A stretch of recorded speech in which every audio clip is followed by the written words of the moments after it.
أما سؤال ليه إسرائيل اتقدمت دلوقتي بالذات، النظام ده كان متصالح مع فكرة إن العدو داخلي مش خارجي. يعني عادي بيننا وبين إسرائيل الجولان مش هيدخلوا يعني يخلعوني، إنما جوه ممكن جماعات تعمل كده وتنشق. فنركز على دول. عشان كده النهارده بس إسرائيل اتقدمت واستولت على جبل الشيخ، وعملت عمق استراتيجي كبير جوه الداخل السوري، وعارفة إن حتى لو إيران هي المتحكمة في سوريا فمش هتهجم من المنطقة دي. يبقى نفهم من كده إن إسرائيل استفادت من الفراغ السياسي وتقدمت للداخل عشان توسع حدودها وتحمي كمان مستوطناتها. وبدل ما في حتة صغيرة من الجولان، فليه ما يبقاش الجولان كلها والشرق كله وآبار النفط كلها؟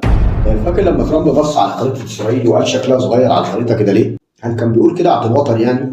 طب لما طلع من يومين وقال ملناش دعوة بالشأن الداخلي لسوريا، هل ده برضه اعتباطا كده؟